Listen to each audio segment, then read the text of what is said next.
ఒక గిన్నెలో ఉన్న నీళ్లలో ఒక కప్ప దూకింది. ఆ గిన్నె స్టవ్ మీద ఉంది. ఇప్పుడు స్టవ్ అంటించారు. స్టవ్లో ఉన్న నీళ్లు నెమ్మదిగా వేడెక్కుతున్నాయి. ఆ కప్ప వేడికి తట్టుకుని నిలదొక్కుకునే ప్రయత్నం చేస్తోంది. వేడికి తగ్గ విధంగా తనను తాను మలచుకుంటోంది కాని బయటికి దూకే ప్రయత్నం చేయడంలేదు.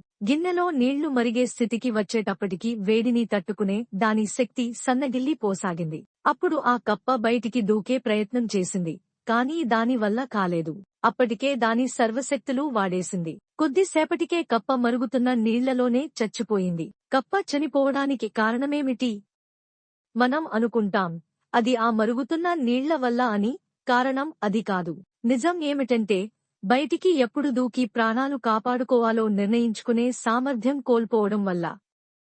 ఇందులో ఏ అనుమానం లేదు. ఆ కప్పలాగానే మనం మన స్నేహితులు, బంధువులతో సమయానుకూలంగా సర్దుకోక తప్పదు. కాబట్టి ఒక సమస్యను ఎంతకాలం భరించాలి, ఎప్పుడు వదులుకోవాలి అనేది అర్థం చేసుకోవాలి. కొందరు మనల్ని అన్ని విధాలుగా, భౌతికంగా, మానసికంగా, ఉద్వేగపరంగా, ఆర్థికంగా వాడుకోవాలని చూస్తారు. మనం ఎంత అవకాశం ఇస్తే అంతా వాడుకుంటారు. అయితే ఎప్పుడు వాళ్ల కబంధ హస్తాల నుండి బయటపడాలో తెలుసుకోవాలి. మన శక్తి సన్నగిల్లేలోపు బయటపడడం ముఖ్యం.